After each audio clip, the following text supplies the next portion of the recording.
for this afternoon's and tomorrow's simultaneous interpretation. You have already seen in the lobby, you have all of the explanations for the translation. And in the lobby, you can also see the posters for those who participated in making them. They are exhibited. You will also be able to look at them with a lot of tranquility via the QR code. It is a very useful tool, and in conferences, we never have enough time to deep dive in best practices.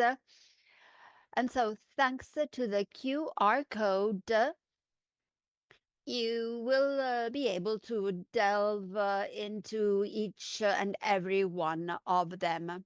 The poster session, by the way, will also be very useful for those who are going to participate to the scientific activities that will be extremely important in the sense of the legacy that the conference will leave. The president has the word. Let me just remind you that at the end of the afternoon sessions, we're going to meet for the regional coordination meetings of ICOM Italy at 7 p.m. We will close our proceedings, and you will have some time if you want to go for a walk. And at 8 p.m., we will have our dinner. So it's quite a long day, but we are going to smoothly and seamlessly work across it. So I will have the welcoming greetings for you all. Welcome to Bari, ladies and gentlemen. The topic of our conference is the heritage of the Mediterranean, the sections and the perspective of the Adriatic area. What is the Mediterranean? It's not just one landscape, but numerous landscapes, not just one sea, but many different seas, not one civilizations, but a set of civilizations as layered one over the other, because it is a very ancient one. The history is complicated, and with these words, Fernando Adeles gives us an opening to consider the Mediterranean not as anything special, but as an existing element. Brega Madejedic said that Mediterranean is not only geography, its boundary is not defined neither in time nor in space. We know not how to determine them and how to determine them. They cannot be limited by societies and history. Along the shores of these seas, we had the Silk Road, oil, amber, ornaments of tools, weapons of knowledge and wisdom, of art and science. The Greek markets were empires and embassies. There was power and civilization from Asia. We have received religions and prophets on the Mediterranean. Europe was founded. And from this complexity, we have the source of our ICOM Italy conference that has been supported by the Bari and Puglia part of the association, focusing on the macro region perspectives. We will focus on the cultural cooperation of the Adriatic and Ionic seas, and that belongs to the Muslim project advanced museum practices and dialogues across the Mediterranean, supported by ICOM International thanks to SAREC funding and the involvement of our international partners. This image is by Michelangelo, Pistoletto Love Difference. It has been exhibited at the Castro Mediamo Museum in Lecce, and it really is a perfect image of the complexity that we are talking about. But when we speak of Mediterranean imagery, what are we talking about? Let's go back to a conceptual distinction that Claudio Fogu presented with the fishing net and the spider web, a work that crosses millennia and history of Italy and the Mediterranean. There are two main matrices in the imaginary of this seas, the emporium and imperium. The first one is the network for fishing, collective with many dimensions, oriented to exchange and meetings of peoples and cultures. The second one, the imperium, is the cobweb with a hierarchy, with territories under power of control. And these two forces were never erased one by the other. They had ups and downs with latencies from Greek Empire, Roman Empire, from the fascist and colonialist empires. We are in Bari from the exhibition of the Levant with the immigration routes. We want to explore the Mediterranean of the fishing net of exchange, connection of different communities in the awareness of the imperial colonial cobweb is never far away. Our work is not that different from that of museum collaborators. We want to put the museum at the center in the participatory organization of museum holdings, collections in an area with many historical layerings, a long tradition of exchange. And the patrimony, the holding, the collections represent the way in which communities can be in dialogue and share perspectives between historical memory and the building of a common future with the contribution of museums, archaeological parks, territorial areas, and different professionals. We will explore this process of selection, interpretation, and presentation of museums. And these processes prepare to shared collections and memories and represent unity between territories. So the Mediterranean is not only a geographic space, but as an epistemological territory where the choices of museums are aware so as to include different context communities that are different but also similar.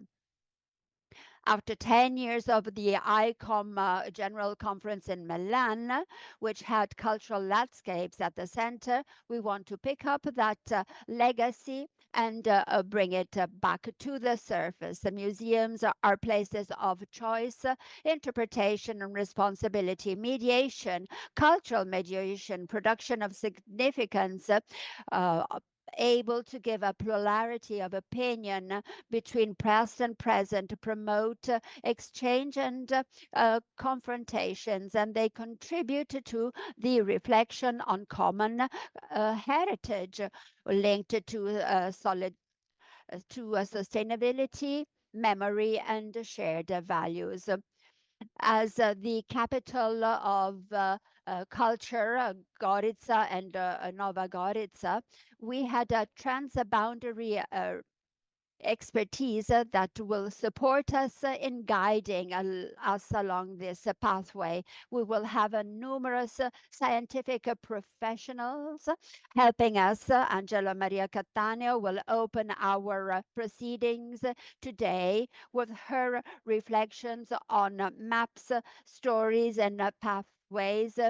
And Angelo will not be with us, but connected on Zoom, and reflections on maps will be used as ways to understand power. Sandro Debono will focus on the Mediterranean museums as a cultural and narrative space, active way of presenting meaning. Tomorrow, Flavia Frisone will focus on the ancient Mediterranean mosaics of contacts and laboratory of stories. Neza Sebron-Lipovec will focus on the narrations of holdings and transboundary dimensions. And Giuseppe Merlini will invite us to reflect on alliances and museum networks of the Mediterranean so as to tackle the challenges of the future. Tomorrow, 12 um, teams will work on different topics. So, from decolonization to archaeology to cooperation, digital holdings, management of territories during crisis, and a direct view on universities and their role in training professional figures for the research study of the collection. And then another challenge for the controversies that are present in museums and stories. Then Franco Cassano, the Meridian thought, the Mediterranean is not an identity we'll need to defend or be guardian of, but an identity where we all live together, never solved but necessary to continue to hope instead of fleeing, said Cassano. We have to recognize the reality and find the ways to govern it. This conference, in its big and small ways, will be one of those important tools. Now, my thanks to acknowledge all the people who have helped, supported, and offered patronage. An event like this does not come out from scratch. It is the result of a collected work, relations, institutional generosity, staff that needs to be explicitly acknowledged because of their work. So thanks very much, even if we will hear from the president of ICOM International tomorrow, Antonio Rodriguez. And with his video, he will show the great attention that there is from ICOM to the Mediterranean area. Gratitude to international committees, regional alliances of ICOM that decided to be actively present, ICOM Europe, ICOM Southeast Europe, ICOM Africa, Blue Shield Italy, the ABICOM international committees, the ECOMCOMs, and the national ICOMs of Croatia, Greece, Montenegro, and Slovenia. The organization for this ICOM conference is ICOM International and the Association of Mediterranean and Maritime Museums.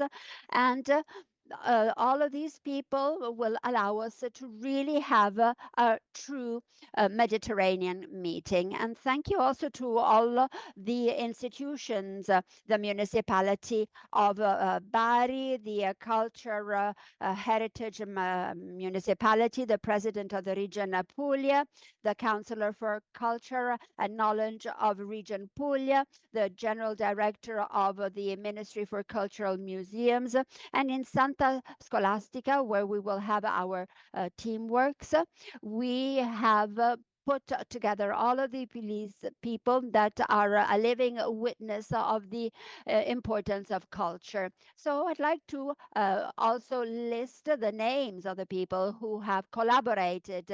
Mauro Paolo Bruno, Luigi De Luca for the region, for the municipality, Luciana Cazzola, Elisa Pietro Paolo, for Civic Museum, the Idria Consortium that manages the museum, Francesco Carofiglio and Paolo Di Marzo.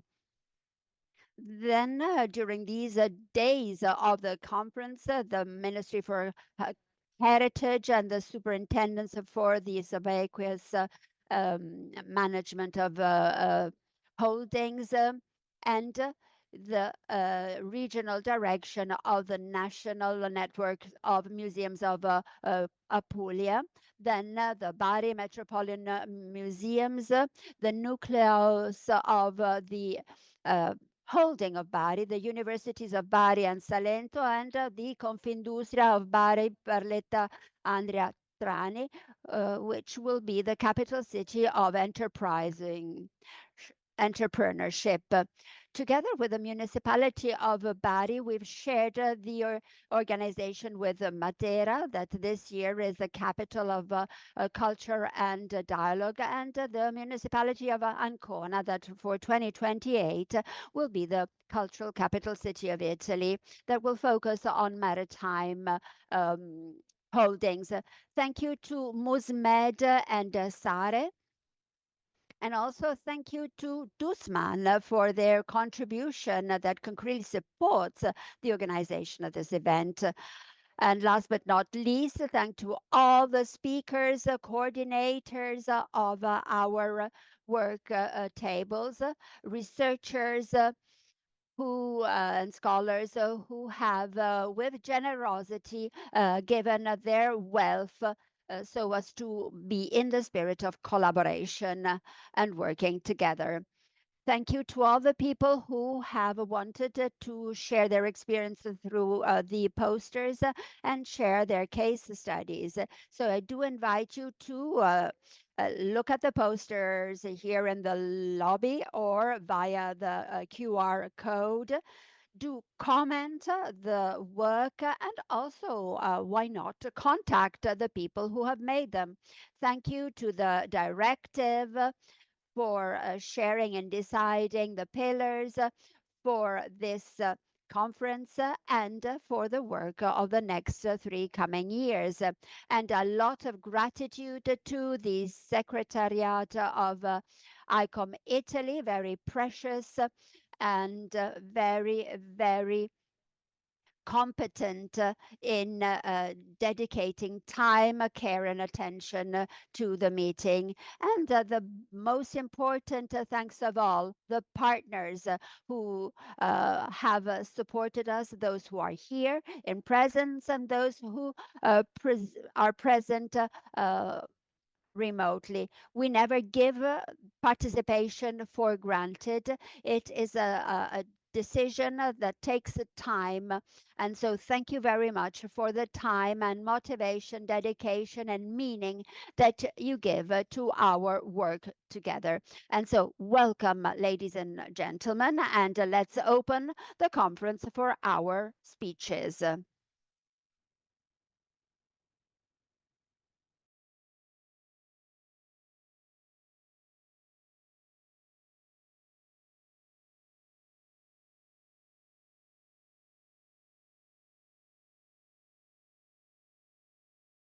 So let's kindly link with Angelo Maria Cattaneo, who for personal reasons cannot be with us. I'm here.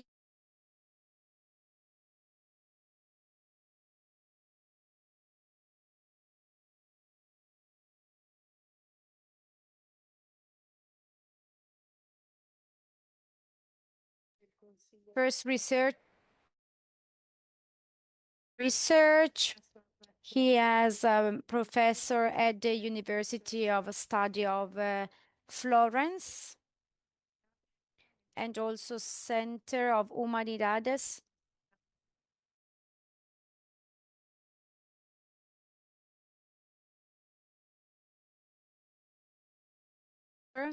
Of our museums. There he is. I do not know if you can see us, but we can see you well.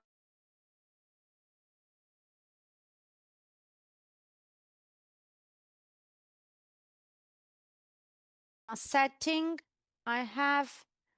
Anyway, I can see you well. Thank you. So, speech is entitled The Mediterranean, representing the Mediterranean maps, stories, and routes.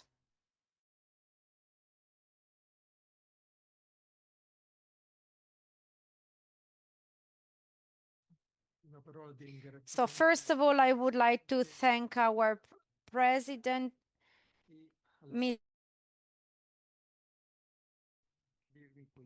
for inviting me together with the director, Mr. Roberto Ferrari from Galileo Museum in Florence. And thank you for choosing me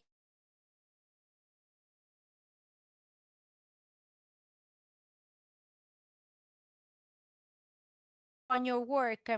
I apologize for not being with you today, to you and to all of your members.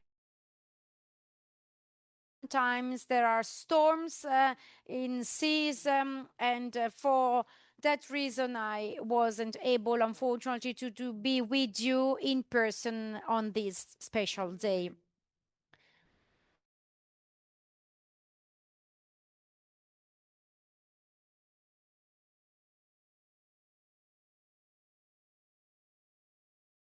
Routes and routes that work and representation work that over the last 2 decades I have shared with Museo Galileo, Filippo Camerota, scientific director, and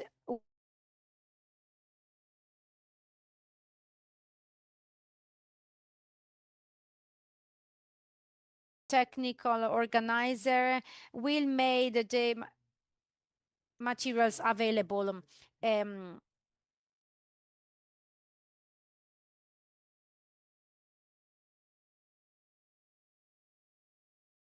And Alessandro Vanoli, Story of the Mediterranean in 20 Objects. One of the very first examples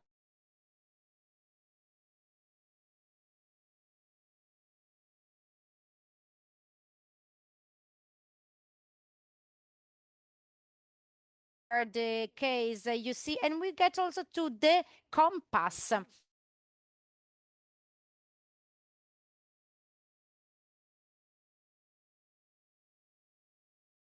Card, sea maps.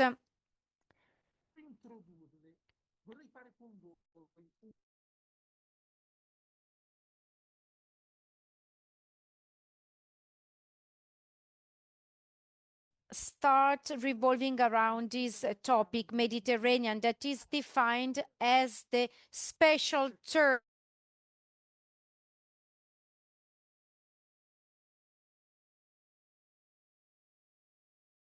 of a speech, has recognized across a wide array of disciplines, not just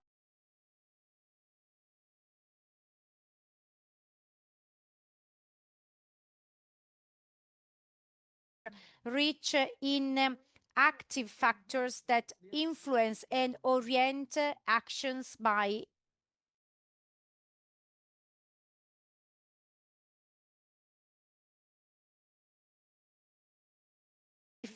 an ecastic image. And Fra Mauro, from a cosmograph,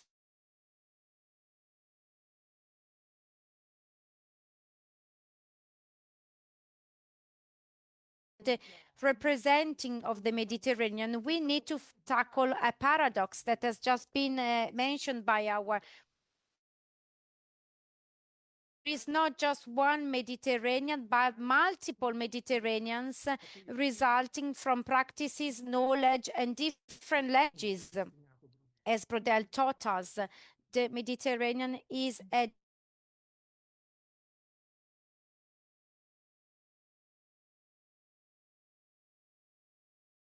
layered, and it is also a sea that was thought, drawn, and told.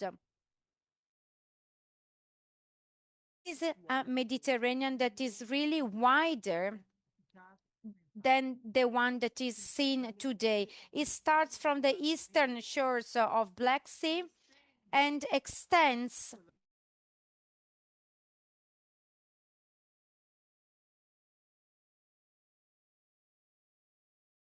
northern African shores and coast, and then goes up through the Atlantic coasts and connects and also the Baltic Sea. So the historical Mediterranean Sea is a much wider space than the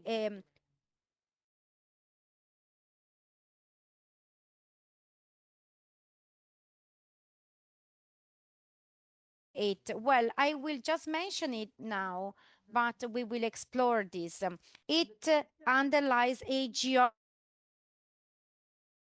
actually an implicit geography, and it is the pillar where the Mediterranean Sea stands. From the 200, it has been rethought, redesigned, remeasured.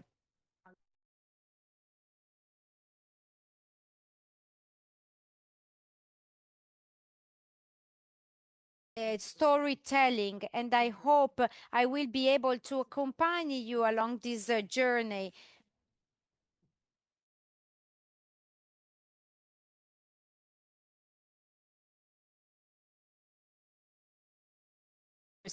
And it was quite surprising for me to consider the Islamic cartography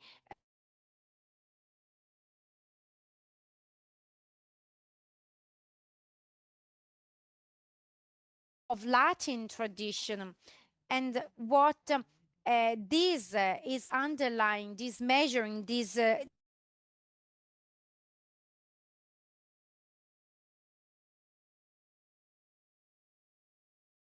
point, Mediterranean in a biography with some intellectual and epistemological elements, but as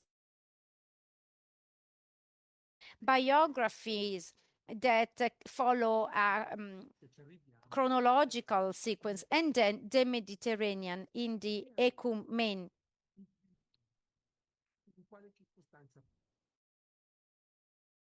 When the former Maris Nostri Mediterranean came forward? Well, a first topic is when and how the Maris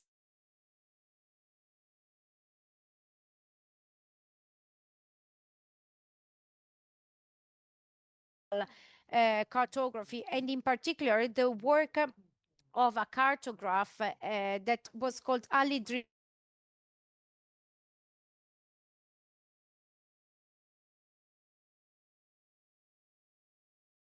century, 1072 conquest of Palermo, and this was not considered as a crusade. It was the Normans who conquered Sicily as a kingdom that was part of Islam spaces in the southern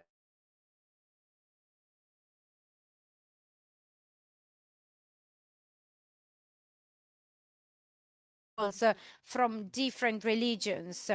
There were no conversions, and it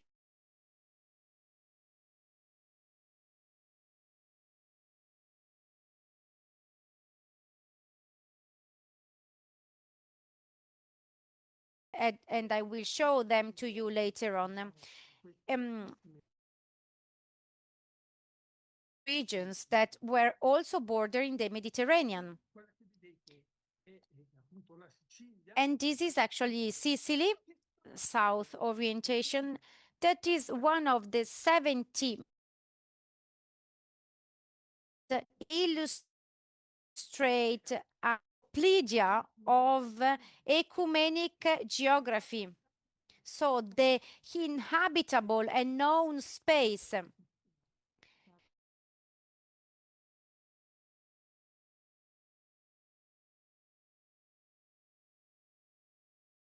at illustrating the whole known world. And what I am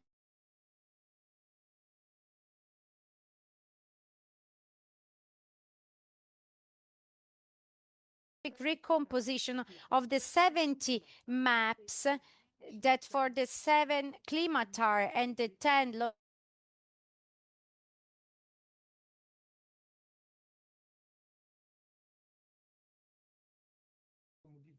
so if we reverse this and we project this map familiar to us, the fundamental point I would like to draw your attention to is this point. This is actually a very detailed encyclopedia that we did it. It was not done by him. These are tables that are stored in 4 codes at the Bibliothèque Nationale de France. And we know that the ecumen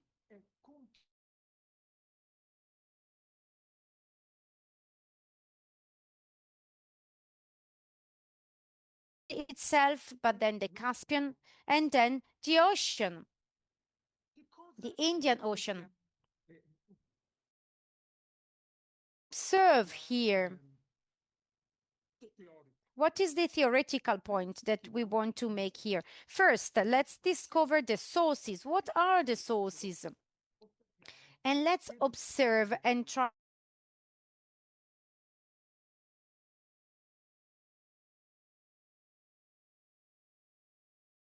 typical euphagesis, the cartography by Claudio Tolomeo, the 2nd century after Christ.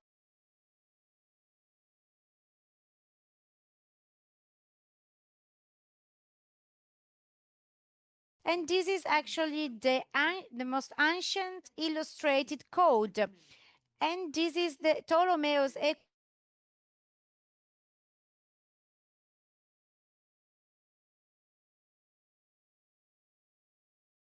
Vatican library. I can't say that this is the direct source of it.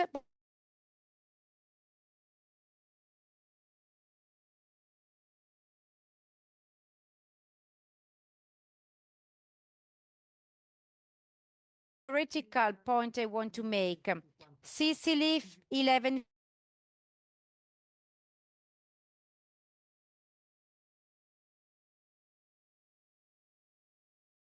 of the Mediterranean in this ecumenic space where there is a crossover of in cultural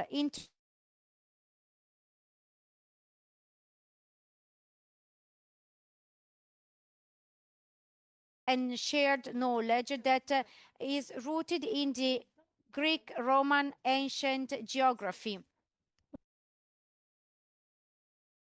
Complements textual traditions, empirical knowledge, and travel practices, and integrate them all over 1,500 years. And this path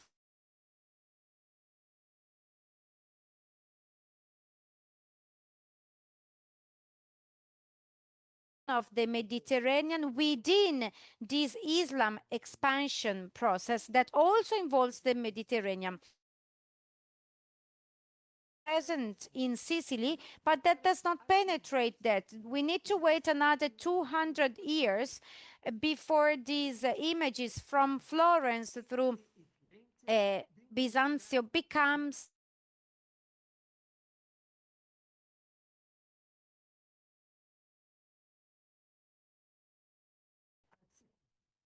now the second point. There is a big prologue, but that is take a leap forward 100 years later when the first texts came up.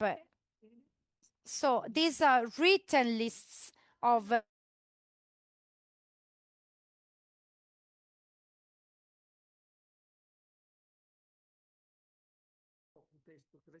I will read a text by observing the most ancient copy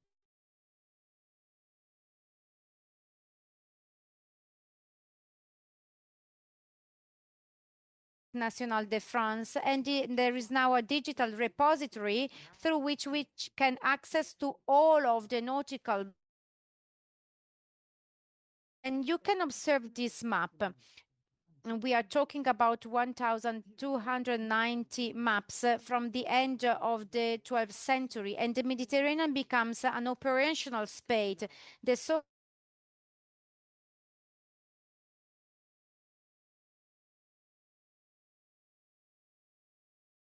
They allow the sea to be navigated, and they allow us to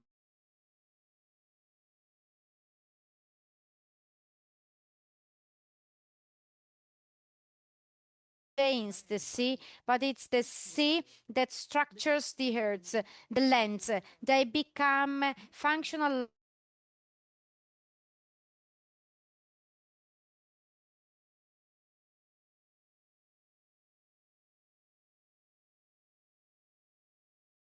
sea, civitates Pisa, civitates Janua.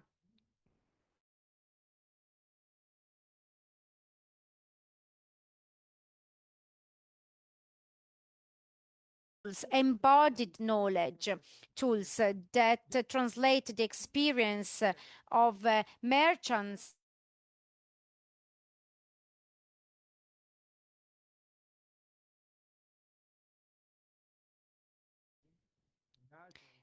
as Alessandro Vanoli shows very well, one of the authors of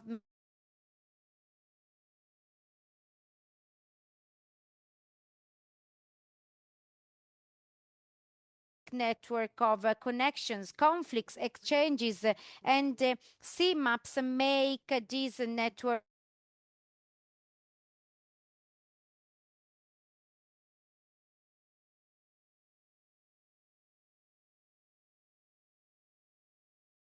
that are aggregated at a certain moment, and that the a cartograph form. This is the Pisan or Genoa's tradition, but it's also a Catalan tradition, because what you see with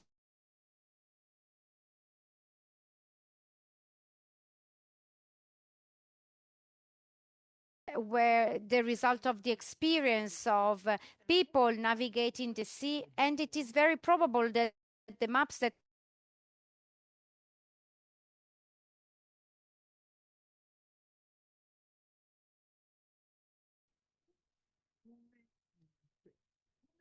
but how can we think of them or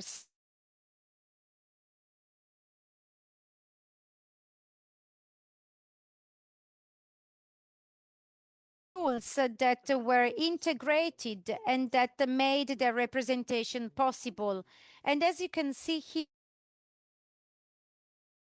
representation was made possible by using the compass systematically, and also the wind rose. So the compass that identifies the geographical north and not the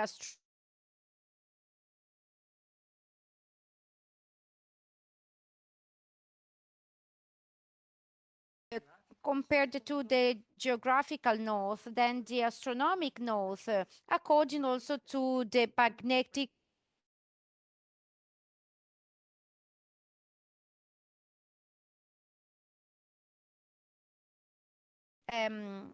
coast spots. 1,200 were identified, and through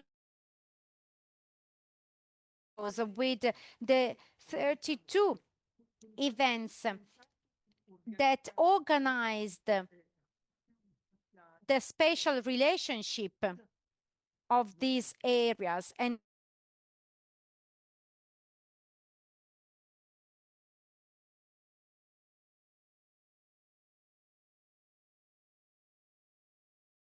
shared with Filippo Camerota of the Galileo Museum.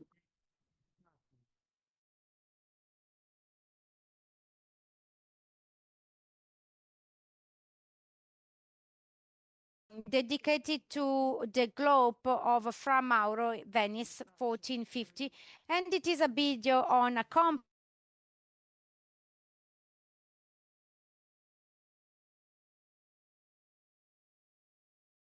we have decided not to show the videos through Zoom, but they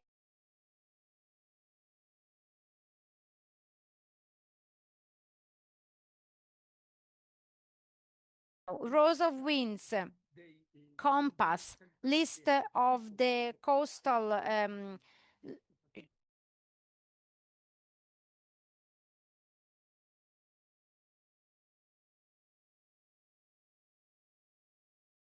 along over 100 years, from 200 to the end of 300,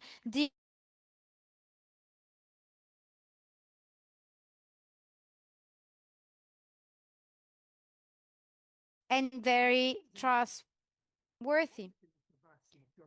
If we observe them more carefully, elements are magnified. So the islands, for example, are structural elements that can help think.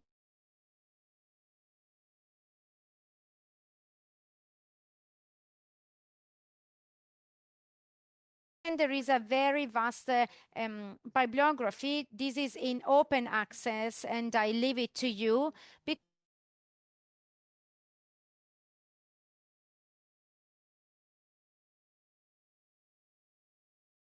that we can extract. Marine seas are a cognitive complex tools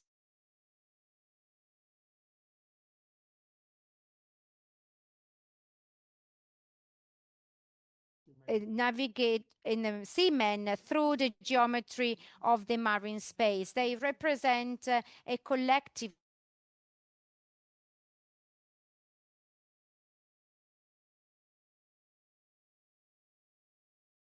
texts, a network of shared tests. I have already mentioned them. There are some manuscripts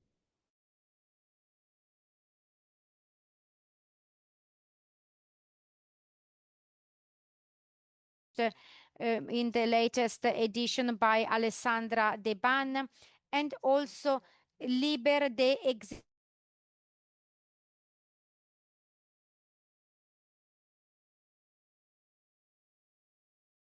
point. I would say of hundreds years, so at least 1 century of reflection Mediterranean. So, and we getting closer to the Lo compasso de navegare to discuss something that revolves around languages, because by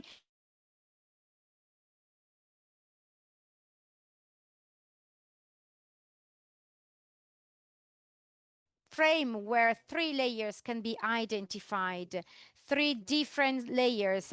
One is an archaic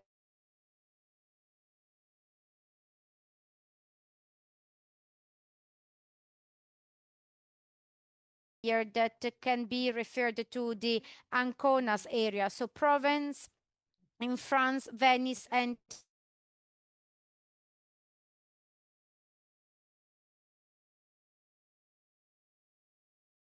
it collects 1,000 toponyms with the distance and the different orientations.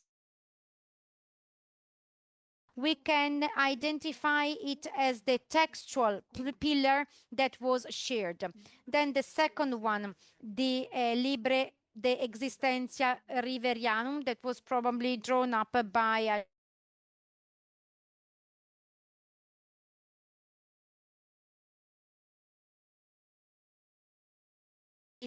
by the end of the 12th to the early decades of the 13th century, probably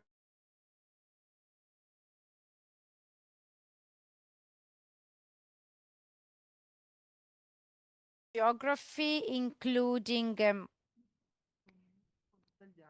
navigation in the open on the Holy Land. And if you're interested in this type of literature genre, Patrick Gauthier Dalchet has written about this, and there is where there is a connection between sea maps and this type of texts. And we now get to the set of documents, Liber Terre Sancte Recuperazione et Conservazione, 1321, an important work of the 14th century by Marin Sanudo, a Venetian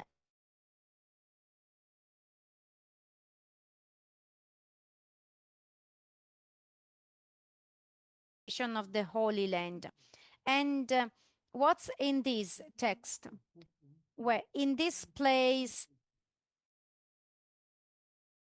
synonyms of the compasso di navigare. So from a vulgar tradition, we have moved into a Latin tradition.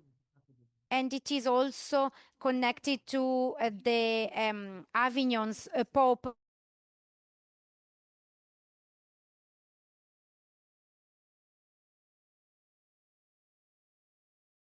who was working in Venice.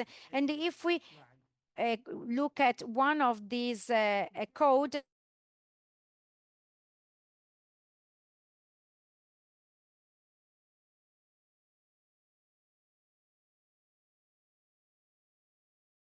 at this globe, you see that is eastward oriented, and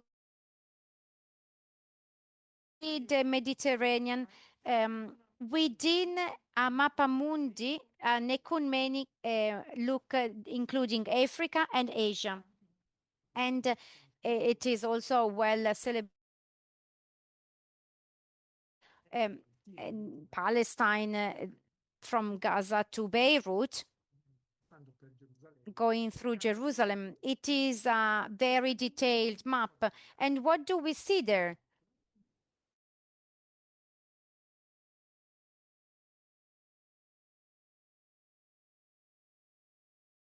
In some specific territories, the Holy Land and some other map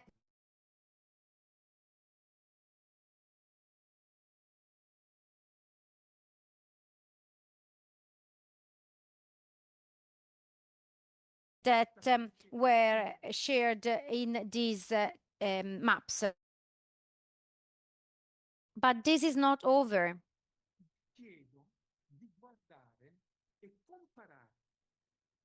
Let's watch and compare. So let's play a little bit with the reorientation, the map.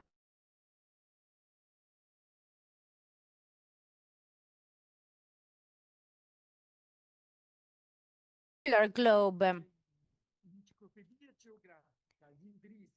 that accompanies the geographical encyclopedia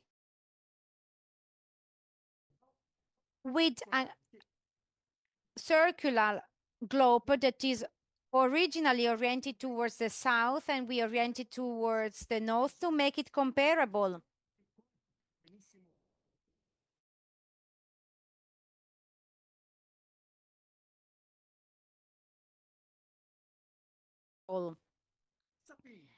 So there's different knowledge.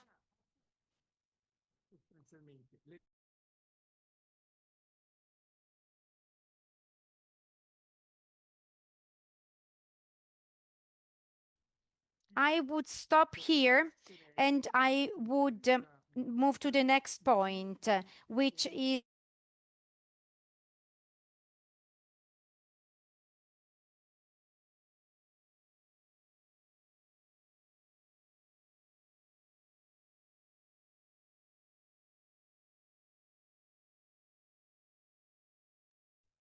These visions that involve knowledge, culture, languages that are sedimented in the centuries and in the millennia, at a certain point, where they come to the surface, they become visible graphically with written text. We can observe, read, and find biographies, numerous biographies that represent all this. Exactly in the idea of the president who earlier acknowledged how museums may be the mediators between the local aspect and the universal one that can talk to anybody, to different audiences with different skills and competences, but with efficacy. And so we can embody this in the bibliography. And in bibliography, we can find at the Galileo Museum was able to save after the closure of the Deepner Museum, the MIT of Boston, closed the Galileo Museum and they saved their work. So the code by Michele da Rodi. He comes from Rhodes, who still young, is a normal seaman. He is one who is responsible of rowing on the Venetian ships. And over 40 years, he travels 42 times in different directions in the each of the seven main and most important routes managed by the Republic of Venice. And as a scholar, I've wondered how many times did he cross the Mediterranean to the Black Sea, the eastern coast, to the Flanders? 42 times. So Michele de Rodi is extraordinary, is awesome, but moreover, he is extraordinary because he has written a book in vulgar Venetian that describes all this world. Not only does he describe the routes, but he explains how the ships are made of, all of its details, and describes all of the goods that are transported by the ship. And so he's not an extraordinary man, but he is extraordinary because he writes not for his job. He was working on the sailing jailhouse, you know. So at 16, 1401, he embarks on this galera, and he writes in Latin, even if he is Greek, of Greek origin. He prays in Greek, but uh, he writes in Latin. He, the story is really incredible. Then in is made available to the Deepner Institute that studies it. It copies it, it translates it into English, prepares a critical review. It is made available also digitally, and here we get closer and closer. An aspect among the many, many different contents, I would really like to draw your attention on the routes, the graphic routes that can be visible by interpreting his manuscript. These are the Venetian routes, the Flanders, the Flanders Gallery, and these are animations that can are available on the website of the museum. So the Romania one, the Galere of Alexandria, of Beirut, the duration of their routes, Aigues-Mortes, but also the battle sites. This allows me to open like a bracket. It's easy to say the Mediterranean or the routes or the networks. It's an euphemism that does not semantically represent the fullness of what networks are. Of course, trade routes, the pirates, the wars, the battles, all these aspects make up the story of the Mediterranean. And Michael from Rhodes, after his long, long life, he starts by rowing at the boat, and then he ends up as an admiral.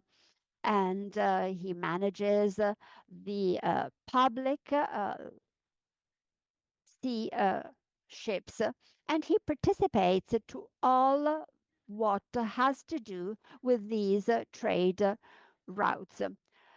These images are in the website. You have the transcription. You see the manuscript in its language and the image, and then the transcription that you will be able to see into Italian. So you can really see every single detail, even the sail, their functions, their sizes are described. Everything is described. The techniques for sailing, how they are used is described. And then finally, and there are thousands rather hundreds of images, the galleys and the rounded shaped ships represent the two main forms of navigation of the time. I'm sorry if I go through the presentation very, very rapidly, but I'd like to now draw to my conclusion with the last point I'd like to touch upon. So, modernity, the sea, and the world with the Mediterranean scale. And I would like to design this world starting from two documents. This one is very, very famous. It's known as the Atlas de Cartes Marines or Atlas Catalan. And this is an anachronism that is given by the librarians and the archivists of the Bibliothèque Nationale de France, a document that is not an Atalante, but that's what they thought it was in the 19th century. And it's an enormous map, 300 by 65 centimeters, huge, drawn in Mallorca by a family of illustrators and cartographers, Jewish cartographers. Elisha Kreskes, that is known in the world of museums as this one that is known as the Efari Bible, that is one of the imposing codes that is the result of the work of this Jewish cartographer and illustrator, is the Pentateuch and the comments to it with styles that are very similar to the Atlas de Catalan. So this is a gift that John I of Aragon gifts to the cousin and future king of France, Carl VI, who preserves it in the royal library in 1375, from 1375 to 1380. So trying to understand it, because it's not that easy to read since it's so big. Now here we have a reproduction that just um, zooms into the geographic part. We have to capsize it because, as you have understood, toponyms, drawings, coastlines are always perpendicular to the shores, to the seas. Look at this beautiful illustration. This caravana es partida para anar, to go al Cataio. And it's a caravan of camels accompanied by soldiers. And it's a part that these two authors draw from one of the Catalan volumes, the book Le Livre de Merveille, or Le Divisement du Monde, or Il Milione by Marco Polo. So why do I speak of it? And let me go back to our Mediterranean Sea. 1375, more or less, Mallorca, so Catalan area. What is the Mediterranean? Well, the Mediterranean has sizes, geometries that, ecumenically speaking, is equivalent to the Cathay and Manji, so the Asia of Marco Polo, as the one described in these 146 manuscripts that have arrived to us, written in Latin, Venetian, French, Languedoc, and Catalan, even Portuguese, which make up the articulated tradition of the Million by Marco Polo. And the center is the Caspian Sea with the Black Sea as well. So already in 1380, where there are numerous mediations, including the Jewish one, we see that the Mediterranean is symmetrical, is balanced, and it is a central point, the Caspian Sea. So it's not a closed space. It's not only integrated within in the ecumenic dimension. Then we shift to a map that you have already seen, which is the Di Fra Mauro I opened if Friar Mauro. Look on the left. We can see the legenda, the scale that allows us to understand the relationship between the representation in its sizes and the real world as it is perceived. So in scale, we are able to extract the structure of the geometry of the compass rose. So 20 winds and its directions, and these are calculated by Filippo Camerota of the Museum Galileo. And it will also allow us to overlap it on another cosmographic ecumenic representation, that of Friar Mauro. This one, and sorry, this one is exactly identical in its sizes, with its geometry, with a map of the same author, Venice 1450, that goes beyond the boundaries of the Mediterranean. So what will I do? It is possible, because of this hidden, concealed geometry, to apply this to the rest of the ecumene, so the known inhabited and habitable world, acknowledged world. So I can go beyond and I can measure it.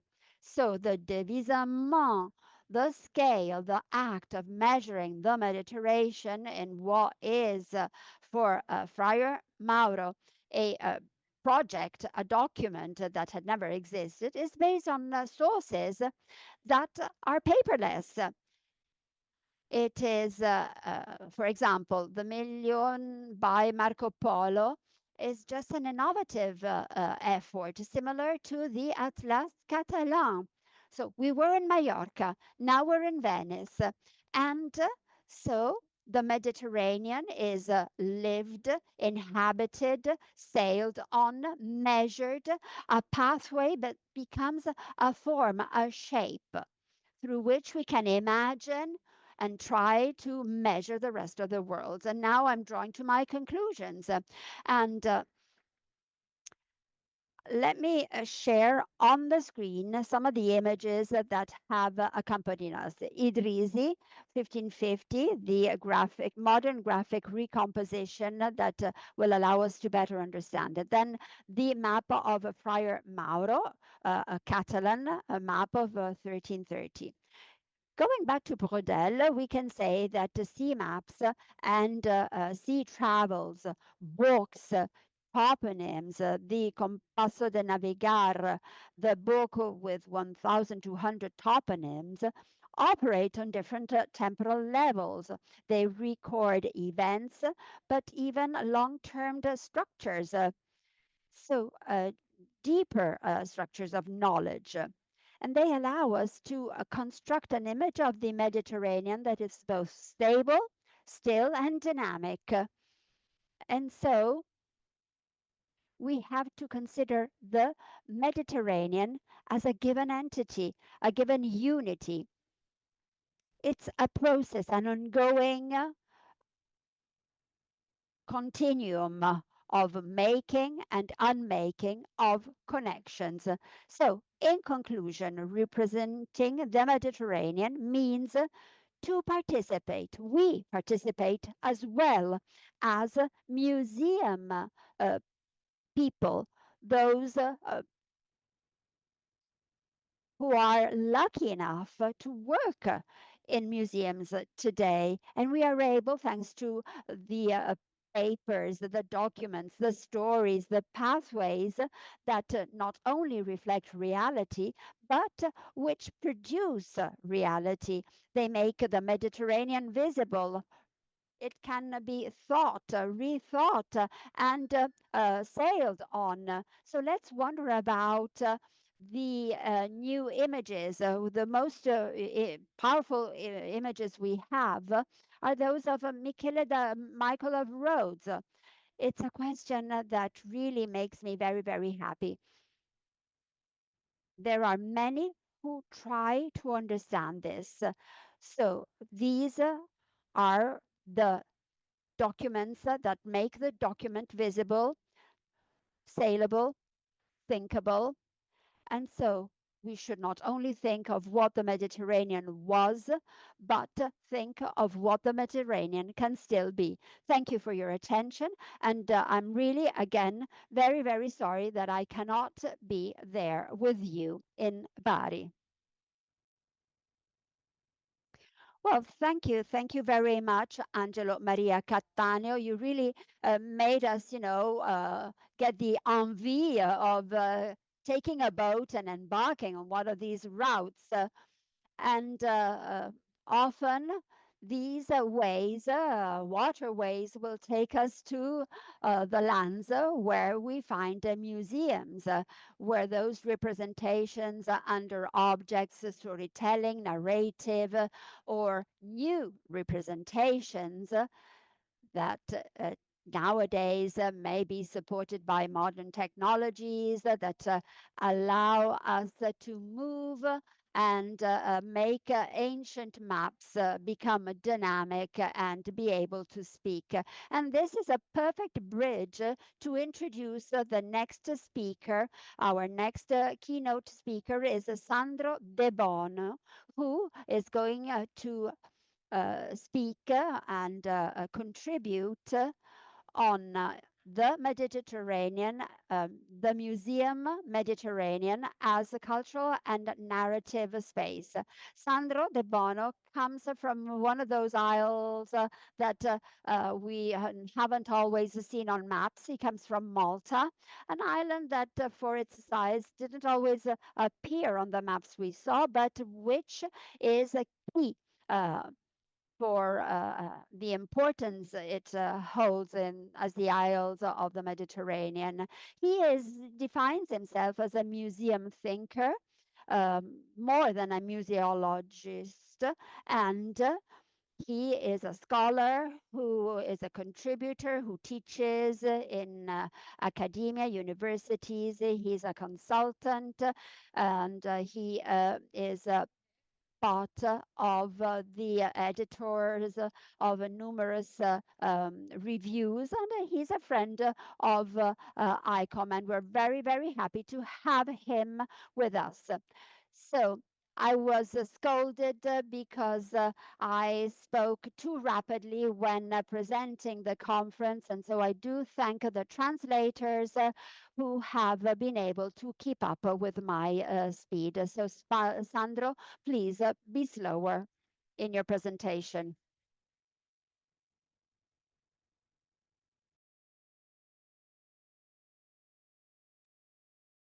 Good afternoon to you all. Well, it's a great pleasure and an honor to be with you.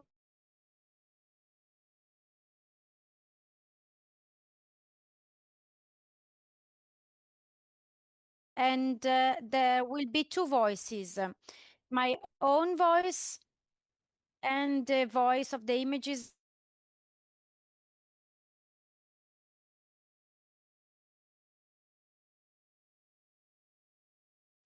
Because actually, these images do not just illustrate what I'm about to say, but they argue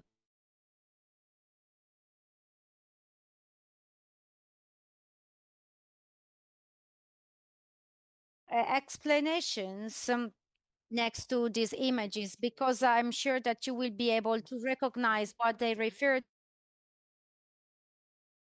anywhere in our Mediterranean Sea. It's a street an hallway in the historic center of Bari. And nothing strikes you as particularly remarkable. On one side, a church, a building with a stone weathered by centuries of contact and wear, and on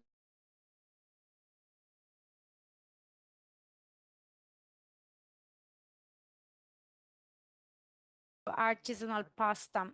As it has been down in that neighborhood for generations, laundry hangs along the alley. It is set into the wall. A scooter passes by as if all this naturally belonged together. And so it does.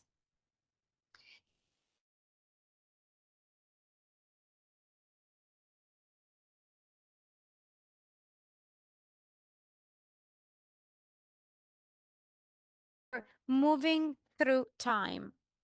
Time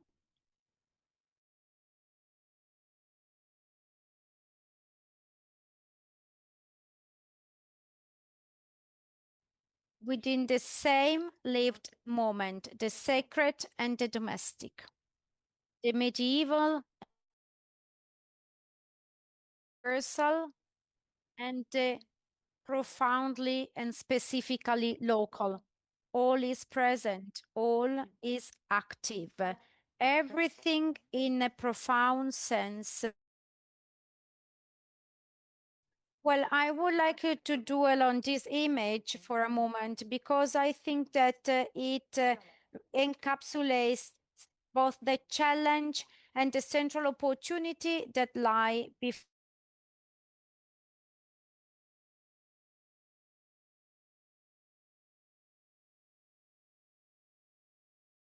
Museums relate to it, speak of it, and perhaps speak on it.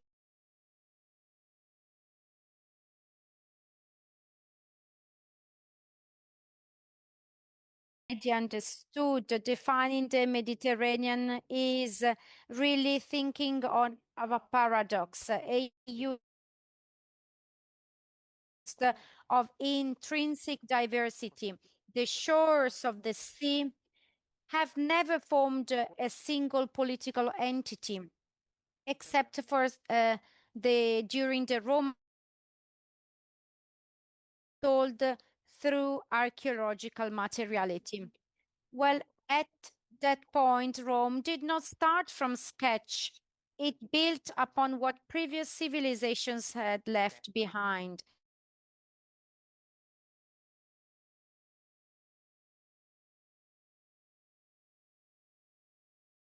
Renamed, but not always replaced.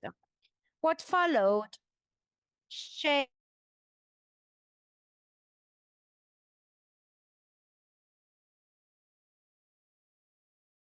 Judaism, Christianity, Islam, each universal in its inspirations, in its aspirations, landscapes and lens, in particular languages, in particular material traditions that resisted full assimilation. The result is not a uniform culture,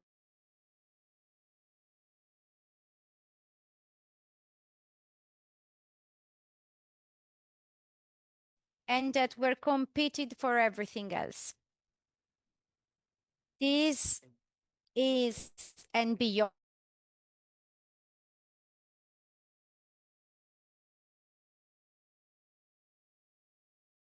to interpret the question of how we frame the Mediterranean as a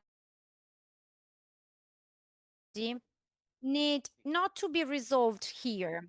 What I wish to propose instead is a founding principle, in my view, illustrating it with another tale, another.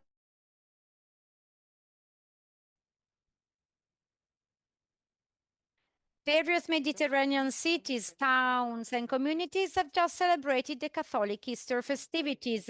Magnificent processions wound the way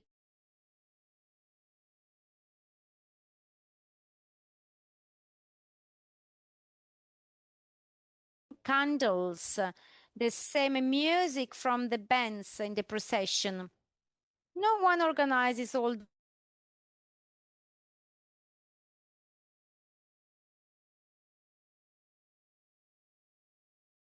you do not pay an admission fee, yet it is in a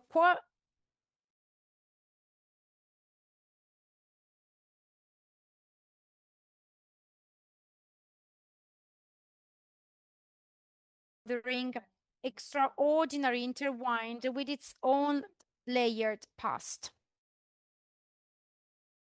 Procession is not a symbol of the past.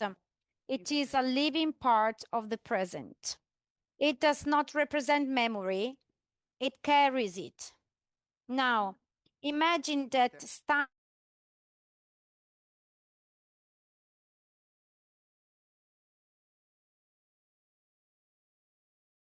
is lost.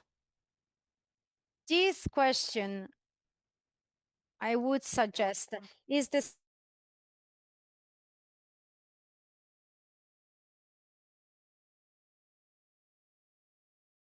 urgent institutional channel that every museum in this region faces, whether it has named it or not.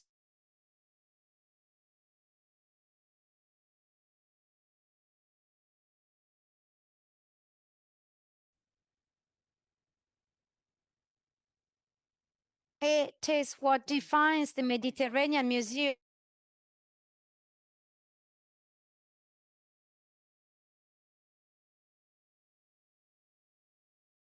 Deep, tremendously deep. And when I choose the term sedimentation, I do not mean it as a metaphor borrowed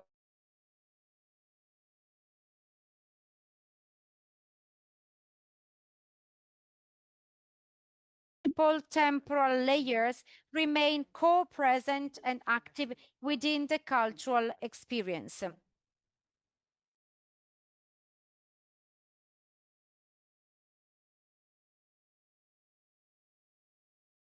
Not as a sequence, but as an accumulation in which the past does not recede, but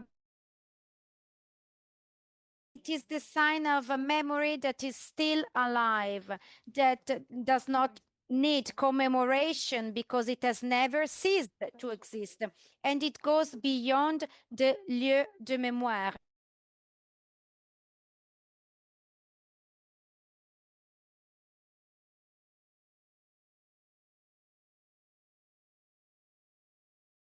The niche.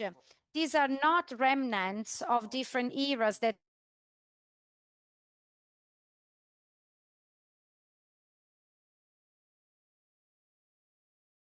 a continuous and unresolved relationship with the others.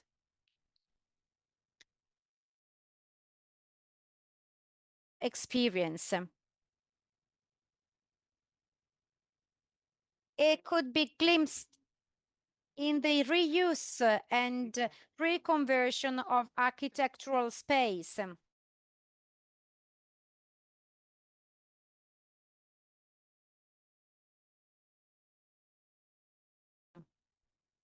In the circulation of objects whose meaning has been continually reconfigured.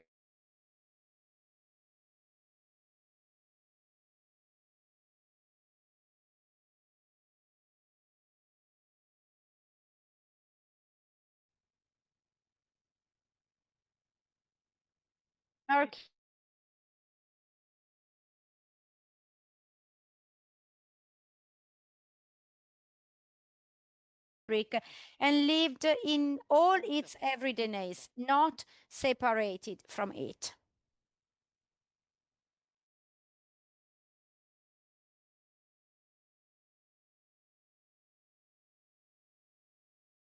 The dialogue with the settled past cannot be ignored. It cannot be avoided. It evolves.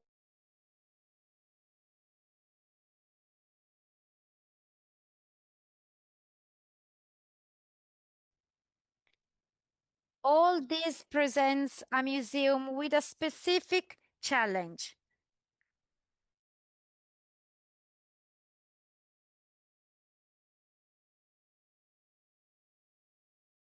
How does one honor the existence of these layers without reducing them to a flat single?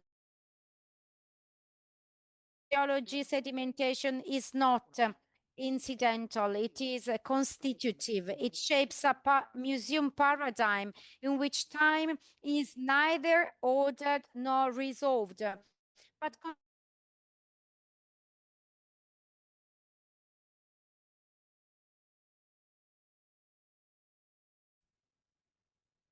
and the sedimentation of the Mediterranean is not merely a temporal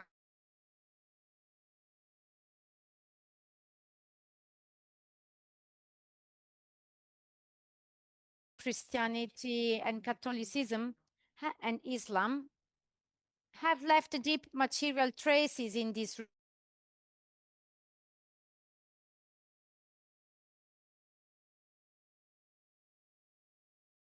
an object in a Mediterranean museum can simultaneously possess devotional, historical, and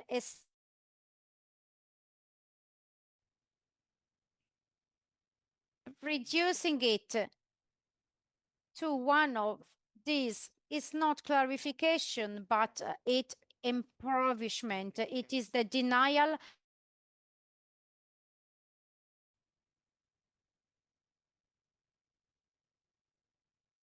Sedimentation tells us what the Mediterranean Museum has inherited, but it does not tell us yet what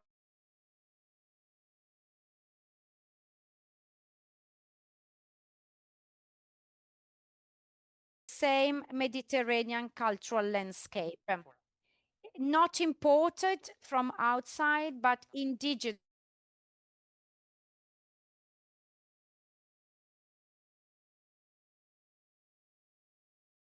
in the Greek Agora, the gathering place where citizens deliberated.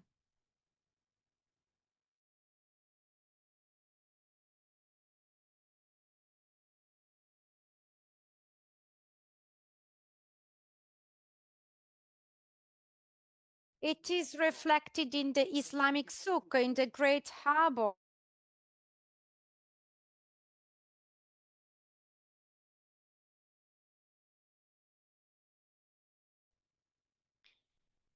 Each of these spaces is different, but they share a function, a structure.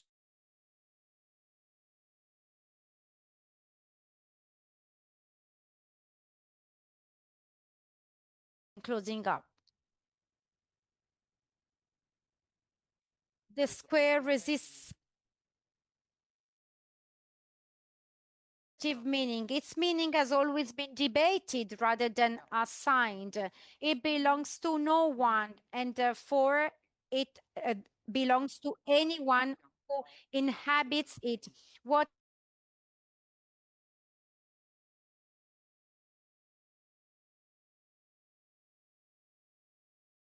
and they disperse, and the Mediterranean Museum has the task of making it permanent, or at least of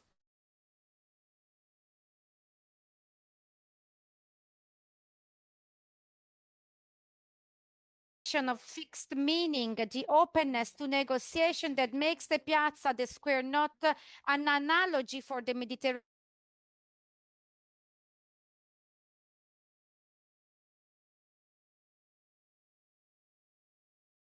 Its practice on the model of the square, something specific becomes possible. Polyphonic place that is open to convergences and divergences as well. Not a space that tells you what things mean, but a space that creates the conditions in which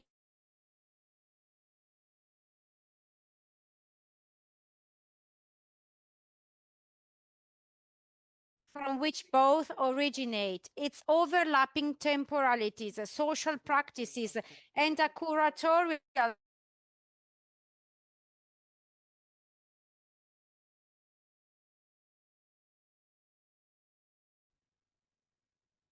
invoking the public square as a model does not mean recovering a lost ideal. The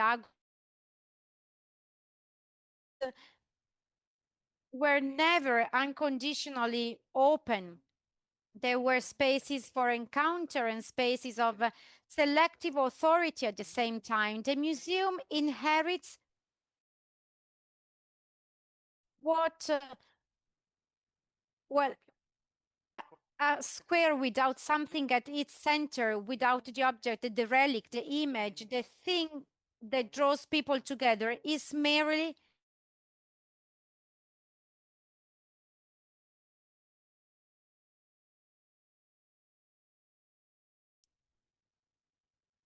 when we talk about museum objects.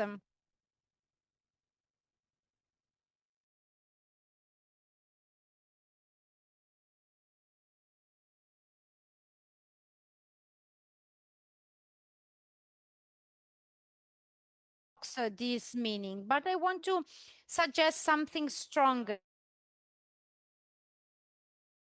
Mediterranean materiality can really do. They act. An icon in a Greek Orthodox church does not merely represent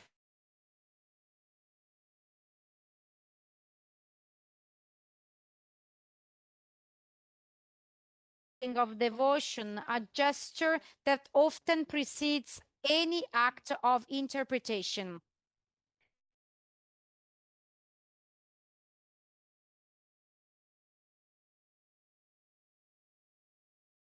Been transported, it's much more. It is a presence that moves through a community, that exerts influence.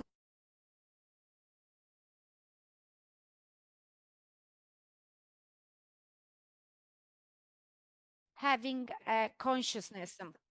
And each of these objects precedes the museum by millennia.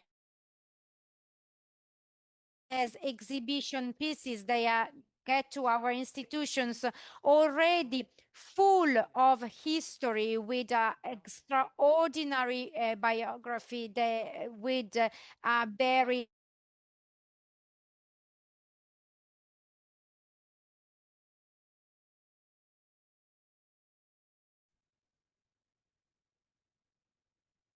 what happens in that encounter with the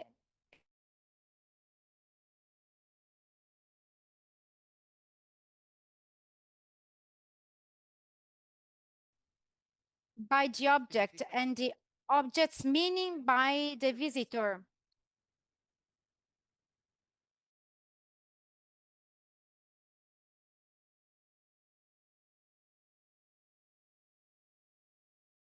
An object's densely layered history, something simpler and more immediate takes place.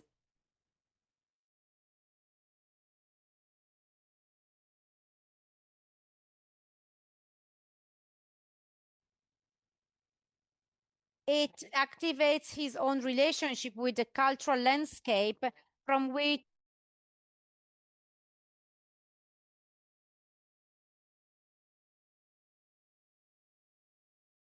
he has read a single caption. The Madonna, the Holy Virgin, addresses this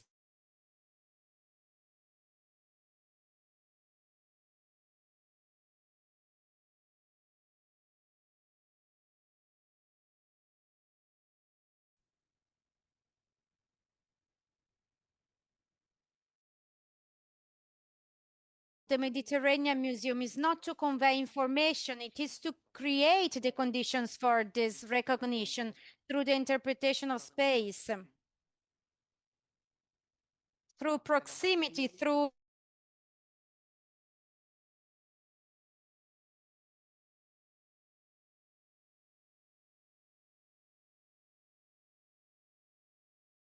does interpretation become possible.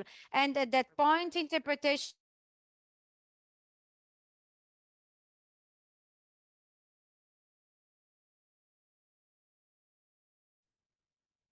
the competing claims that the object carries with it, and not allowing any meaning to be definitive.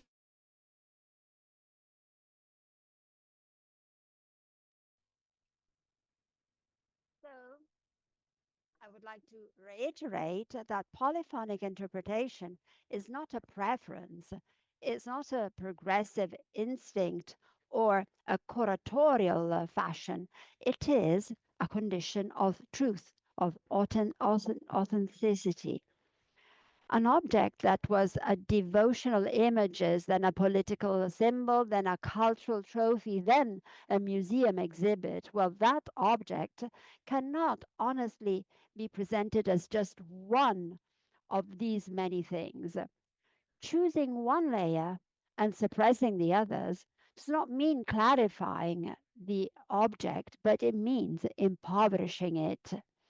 So do reflect, please, how many captions in your exhibitions, in your museums, in your halls do exactly that?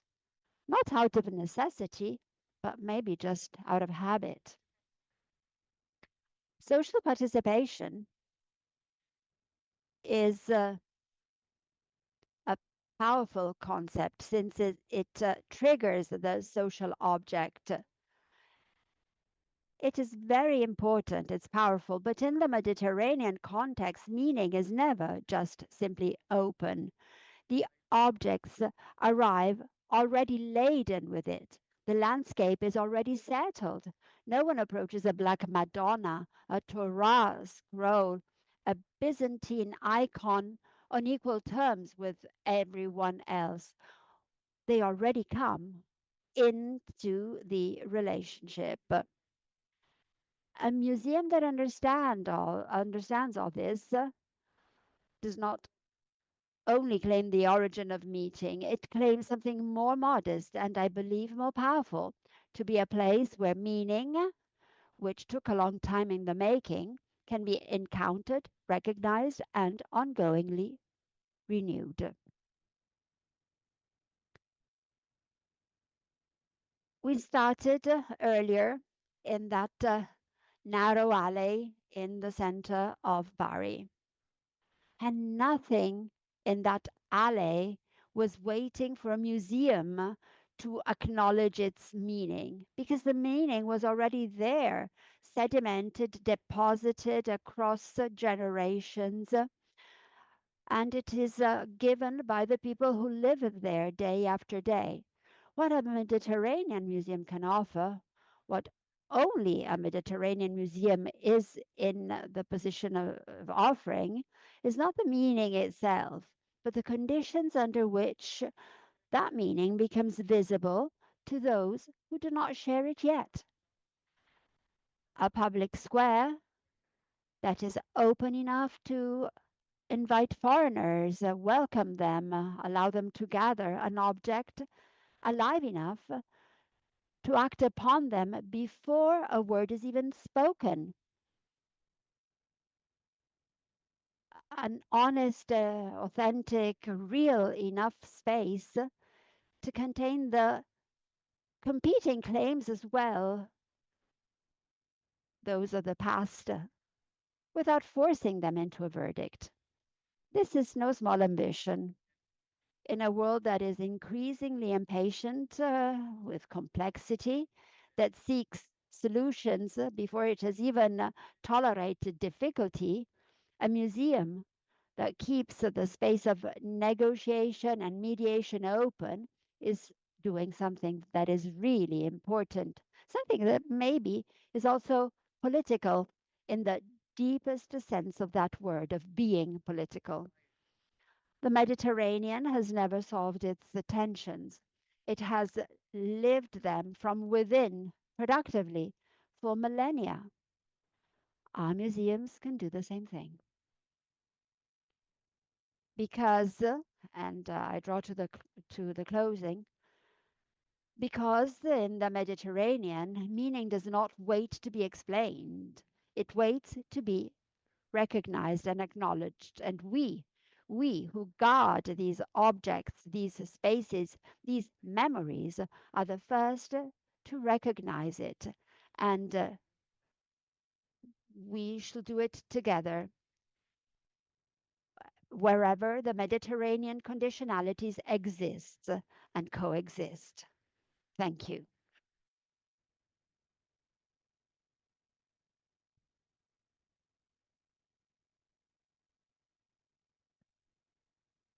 Well, a very big thank you to you, Sandro Debono. This idea of the Mediterranean Museum will stay with us this afternoon, tonight, and tomorrow, and even in the coming days, because this concept should be um, delved into deeper, shared, and so museums not as cultural negotiators, but because they do exist, they already hold objects that are an element of the storytelling of museums, squares, churches, palaces. And so it has a historical meaning that can be seen inside the museum, but also outside of it. And this will make Mediterranean museums specific. We will establish this. We will see whether this is true or not. We'll verify that. And it will be one of the legacies that we will start to deal with and that we have launched this afternoon. So thank you, Sandro. Now, we move to our institutional greetings. We have moved them. Last year, they were the opening rites to welcome the audience participating to the conference. Now, this year, instead, we want them uh, close to the end of the conference. We want them to be part of our presentations. So I'd like to start this part with Paola Romano, the Councillor for Heritage of the Municipality of Bari. And I want to thank even Vito Leccese, the Mayor of Bari, who cannot be here with us. But I believe that Paola Romano will speak in his behalf. Thank you for inviting me, and thanks to you for your patronage and support.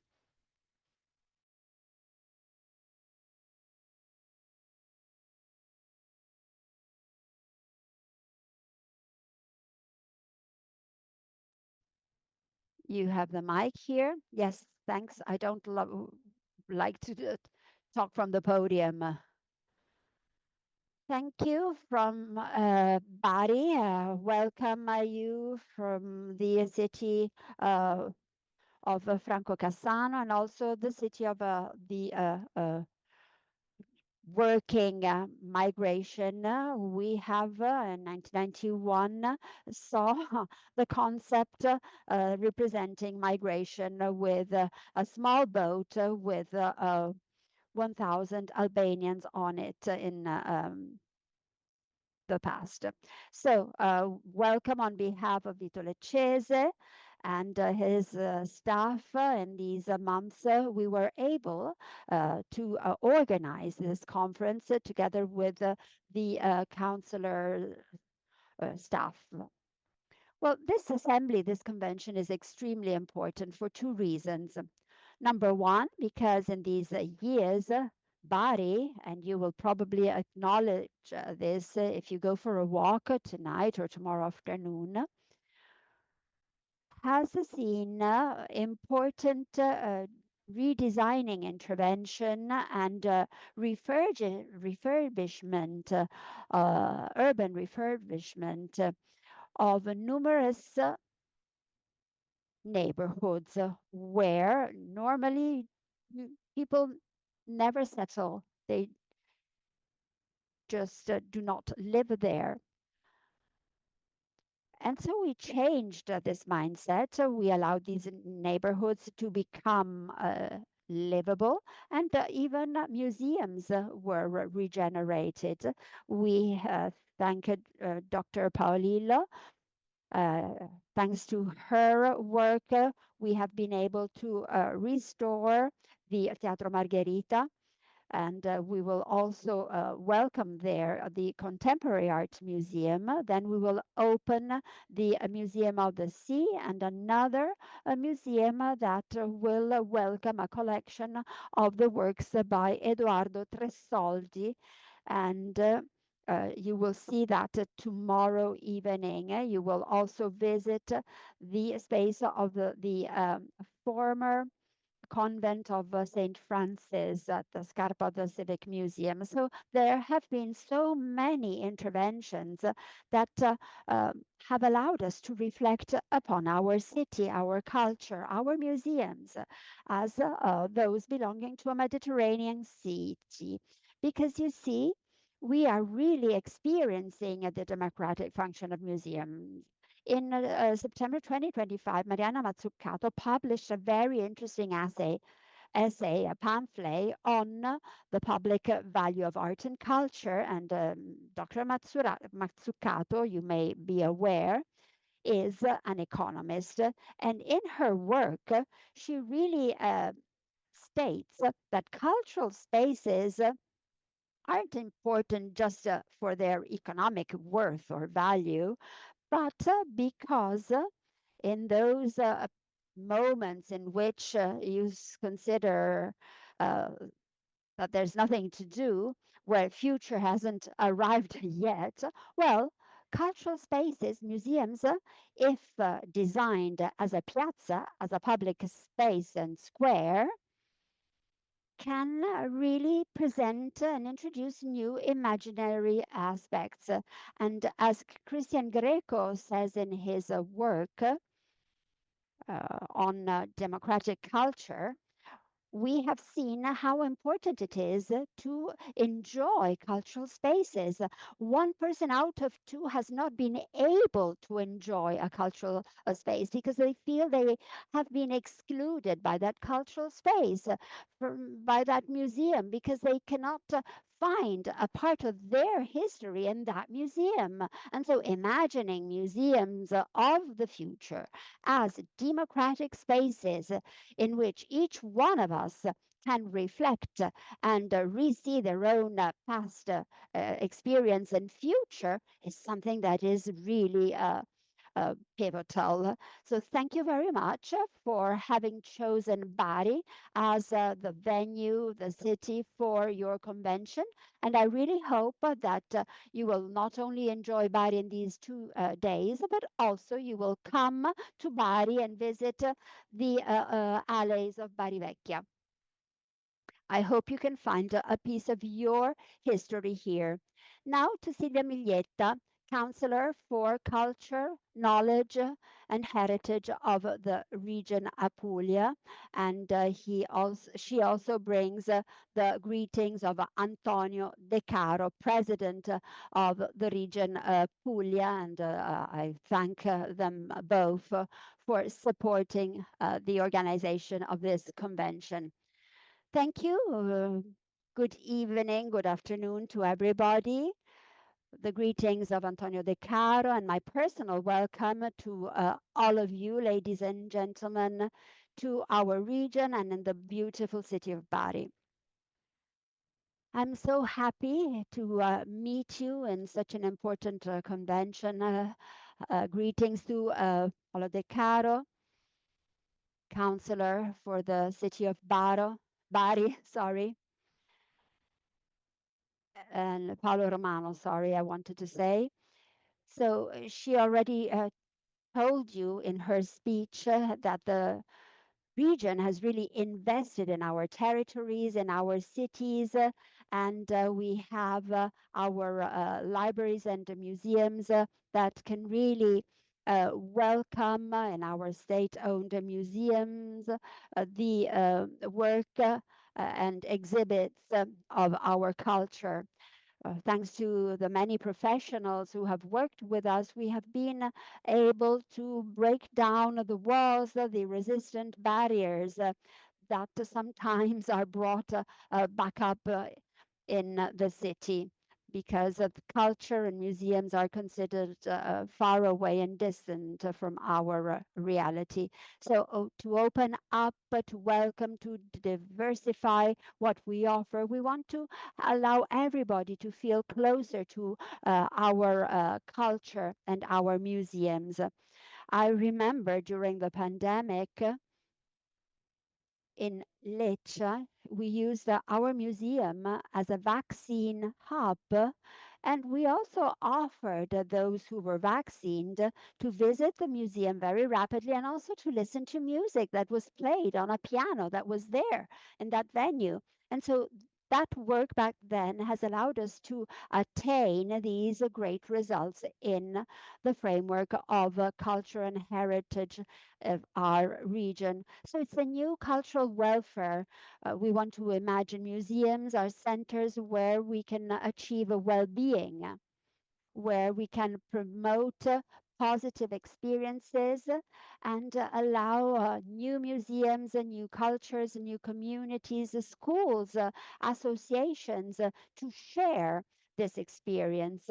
And we also want to call upon all of the professionals, old and new, who will allow us to continue our work and to work further to foster culture in our city. And I hope you have a nice stay in Bari. Thank you, Mrs. Counselor. Professor Ozana cannot be here because of health reasons.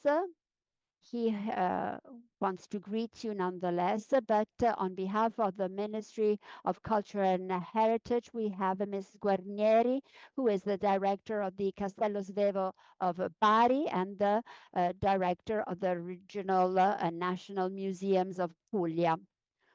You have the floor. Thank you. Good afternoon, ladies and gentlemen. Again, the greetings of the General Director of the Museums of the Culture Ministry, Massimo Osanna, who is really participating in the work performed by ICOM, who believes in the importance of community work, who wants to set up relations networks and to create and open up common possibilities in the future and embrace you culturally with the relevance of our action. As you know, we have strengthened the way in which national museums work, and you know that the app National Museum has been very, very successful so as to strengthen the network of the culture facilities. I'm very, very happy to welcome you here in Bari in the Kursal. I adore this palace, which is very close to the sea, to the beach, and is closely linked to the sea.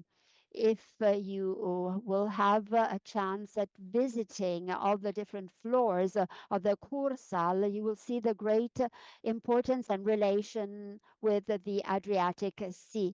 It is the perfect venue to speak about transboundary cultures and the Mediterranean. I opened my term in office a couple of days ago as a director of the Castello Svevo di Bari and the regional direction of the National Museums of Puglia. So thank you to ICOM and to the president of ICOM Italy, Antonella Pinna. My greetings to Paola Romano, Councillor of Heritage of the Municipality of Bari, and Silvia Miglietta for Puglia.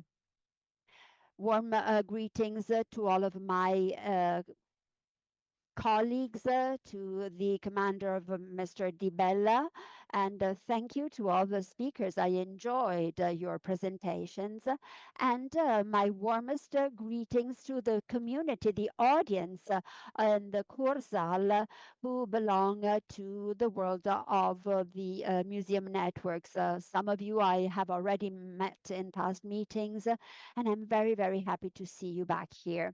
So and the chance of organizing this convention, it will represent a hope sign as a way of strengthening the relation between all of us working for the municipality heritage museum ministries will be able to strengthen the ties and set up a novel relationship so as to compare our experiences and foster new experiences for the future.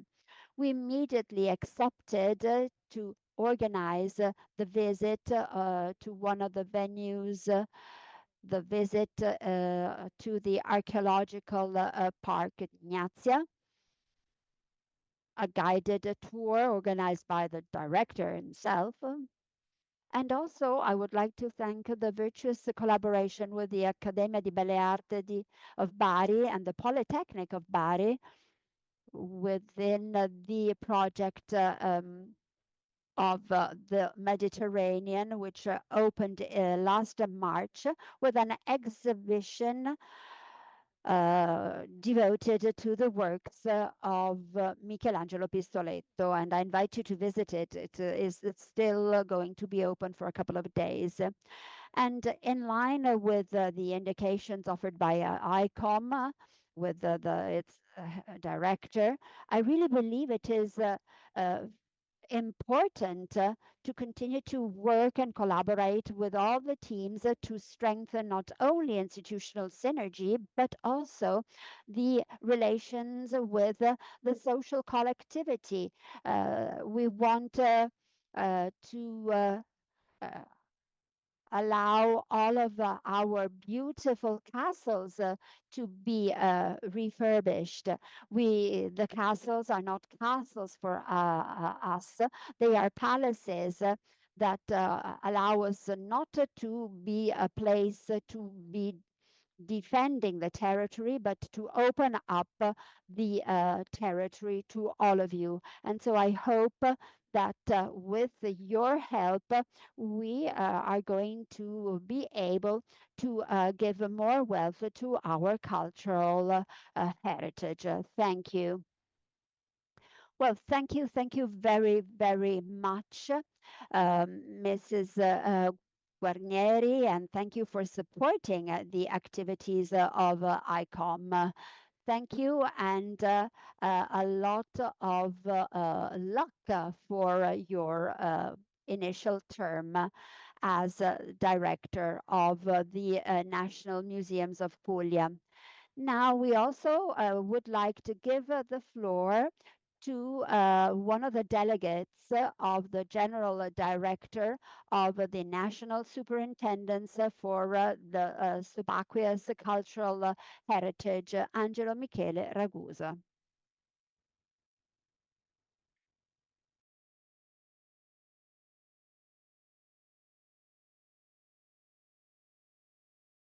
I am a bit emotional, I have to say, actually, very much so. And getting on the stage in a theater gives you shivers, actually. That's very true. That is why I thought of writing something that I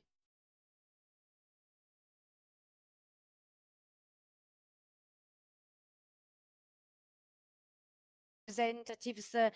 It's an honor to address you. My institutional greetings.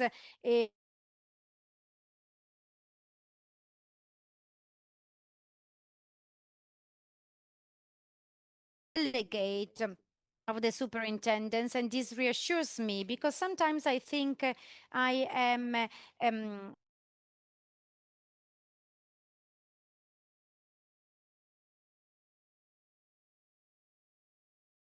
is international conference is a special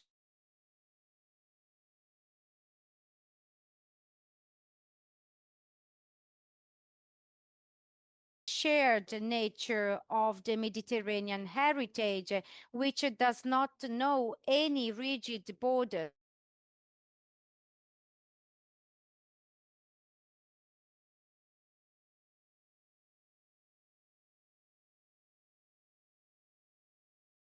Where regions and the Mediterraneans are repositories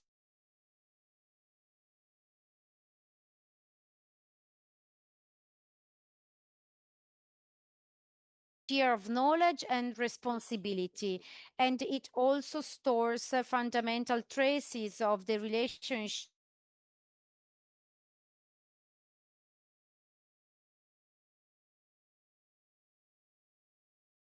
safeguard and enhancement of the territory. The Adriatic and Ionic macro region is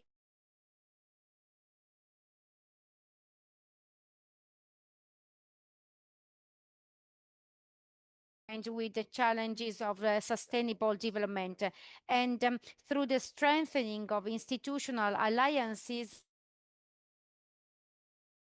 strategies. These strategies and these alliances are already in place with local universities. We have agreements, and we work beneficially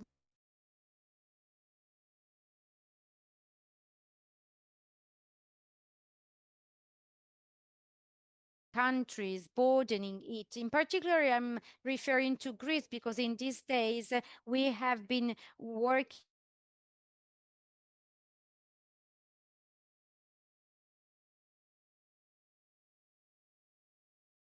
around the topic of the recovery of an important Corinthian relic from the bottoms of the sea of the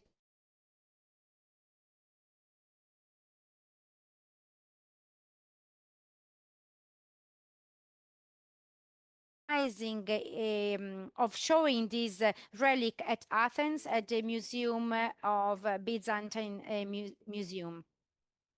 And Superintendent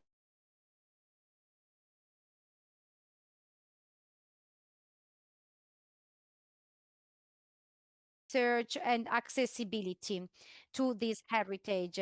I really wish the works of this conference can networks to generate new projects and strengthen a shared vision of the future of the Mediterranean heritage. I would also like to thank all of the organizers, the attendees, and I wish you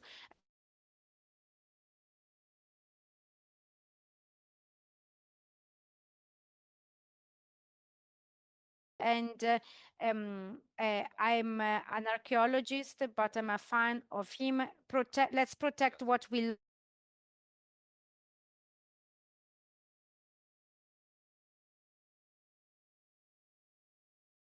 time to sing on this wonderful stage because now you have overcome the barrier of talking from this wonderful stage.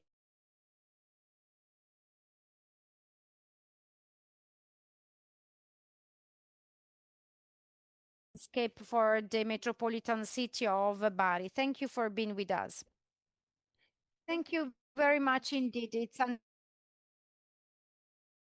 greetings from the superintendents of Bari. Many of them are here in this wonderful room of an assembly of friends, colleagues, and professionals engaged in safeguarding the cultural heritage.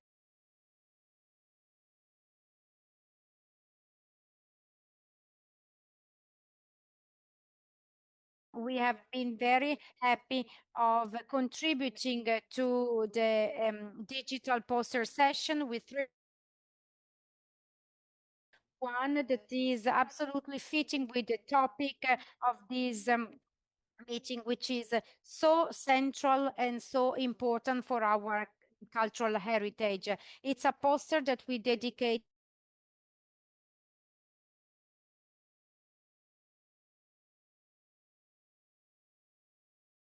where we dedicate to archaeology, and it is a place of culture. It is a wonderful building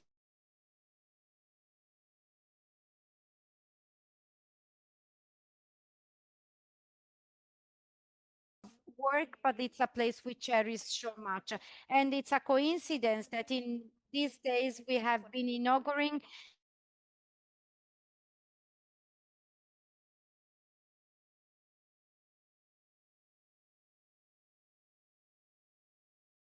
exhibition with the Capitaneria di Porto and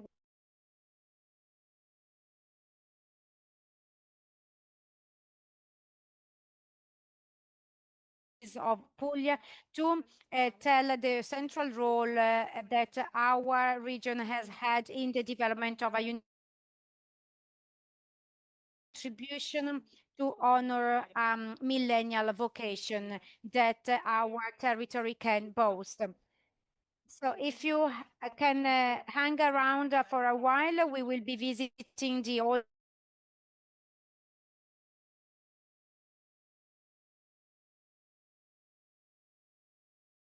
showcase with some vases and objects that do show the central role that Bari action of a millennium civilization. So if you have some time, we encourage you to have a visit and you will be able to really see in practice our contribution and a vocation that this territory has had in the Mediterranean basin to tell this integration story that has been lasting for millennia. And this is going to be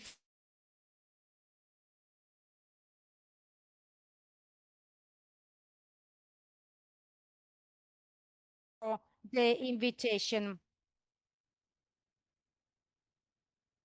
Thank you for your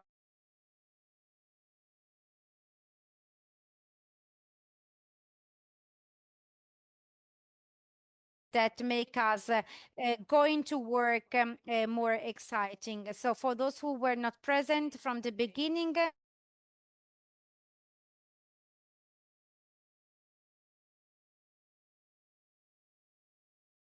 best practices and that can be enjoyed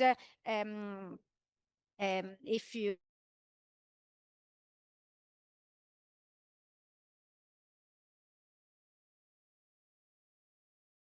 of the municipality of Bari, now commander of the Carabinieri Cultural Heritage Protection.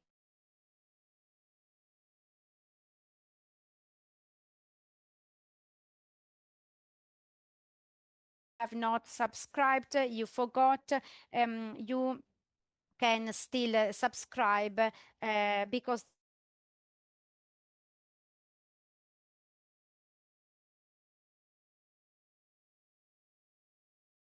the contrast to unlawful trafficking. Good evening, everyone. It's really a pleasure to represent as a commander of the Carabinieri Cultural Heritage Protection Unit. This is a niche unit. There's a few of the Carabinieri Group, born in 1969, 1 year before the Paris Convention, where UNESCO recommended all states to be equipped with tools for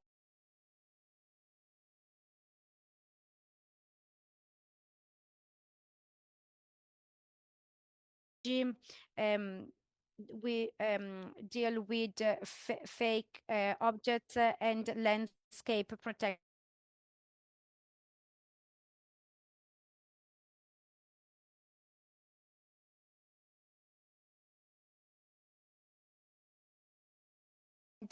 Our main focus is on the goods that we and in this framework, we operate using the biggest database worldwide um, of unlawful goods.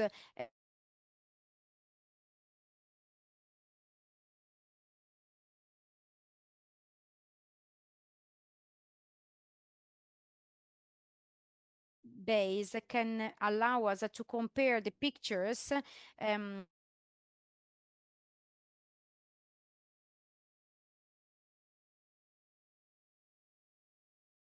is focused on the enhancement of these goods because what can be found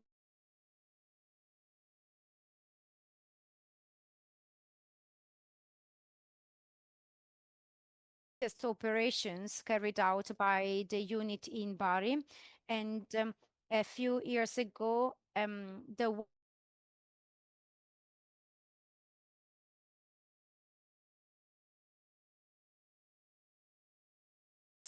in Antwerp in Belgium, and we hope these 800 remnants will be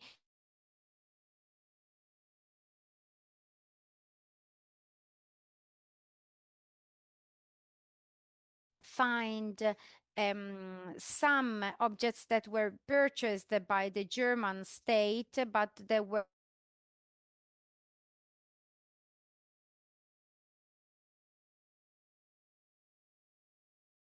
a wonderful convention in these days, and Carabinieri is always willing.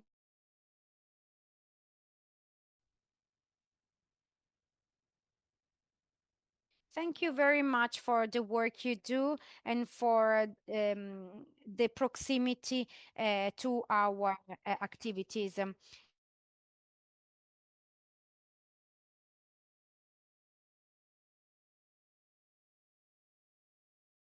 Other engagements, but I pass to you greetings as well as the mayor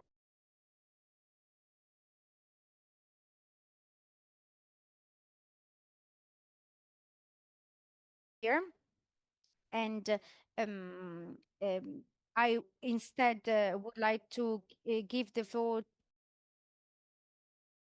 nations, community policies, Adriatic Union macro region of the municipality of Ancona is connected online. So we'll ask if she is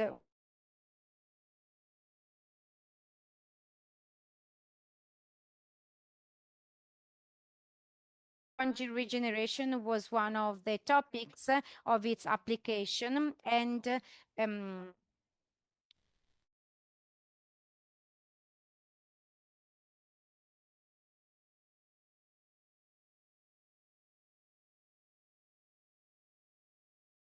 good evening, can you hear us?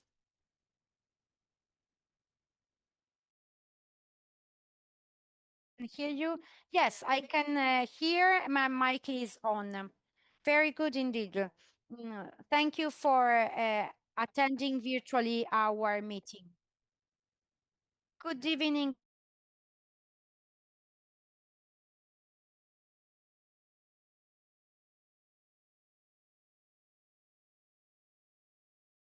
As president of IPCOM Italia, thank to the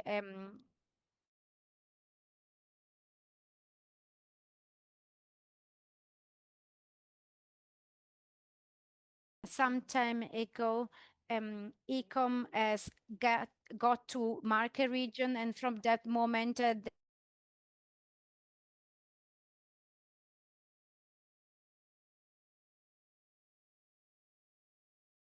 I'm really so satisfied of seeing so much attention of the region market dedicated to museums.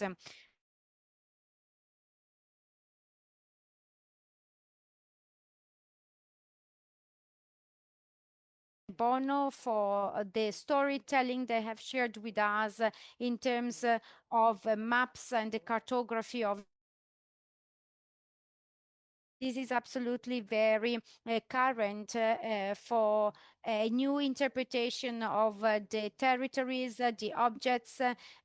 So it's been really very interesting. As you were saying, Antonella,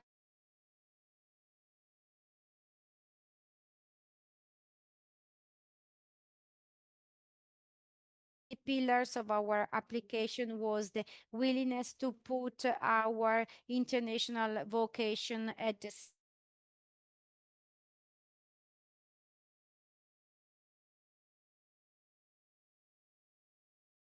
attention to the sea, the culture around the sea, and thanks to the engagement of merchants, of tradesmen, of family, this tradition has sedimented in our town. And this application revolves around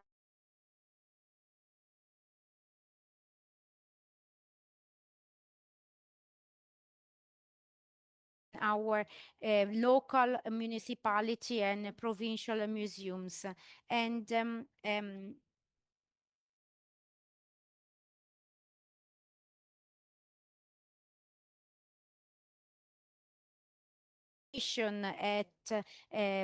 one of our museums, there was a merchant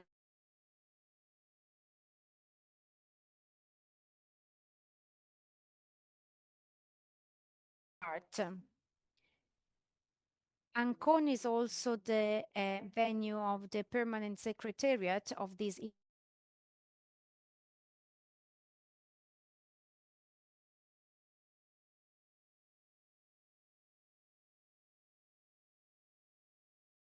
Is guided by North Macedonia, but from June 20.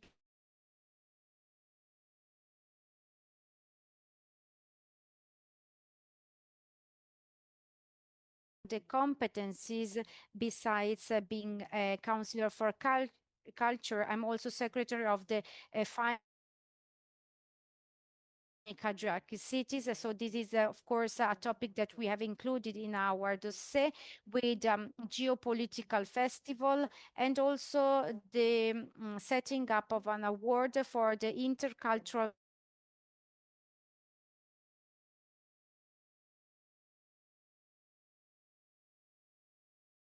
initiative entitled to Ciriaco d'Ancona, son of a tradesman, whom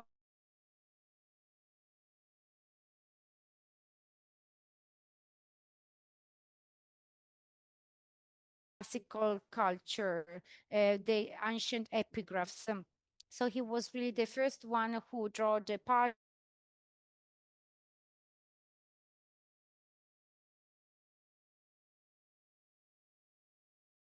and to Florence in the greatest cities where there were studies um, uh,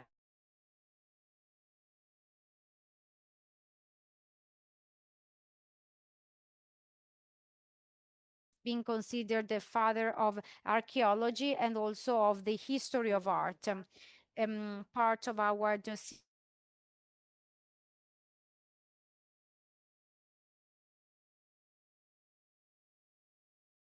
Renaissance that connects the two coasts, and an important element that has been particularly appreciated is the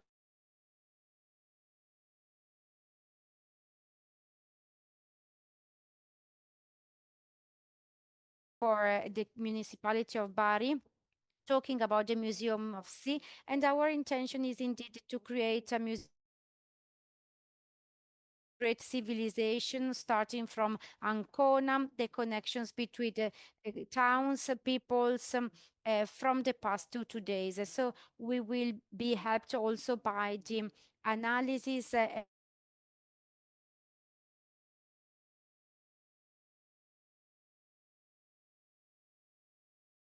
we cannot take too many minutes. So thank you very much. And we would like to welcome you.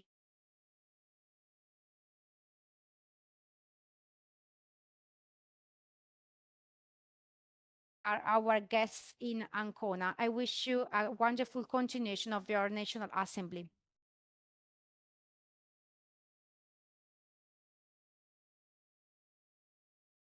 Thank you, Marta Paraventi, for all of the things that you shared with us in terms of what will occur in Ancona in 2028. And by finding all of these links and relations with what we've organized here in Bari and what they have put into the organization for the 2 days and the coming future. I can see Angelo Maria Cattaneo is still connected with us. I want to thank all our keynote speakers, all of the participants and attendees who can go for a walk and enjoy Bari. But I would like instead to invite all of the representatives of the ICOM Italy regional coordinators for the meeting that we're now going to start for the coordination of the next 3 years of work. So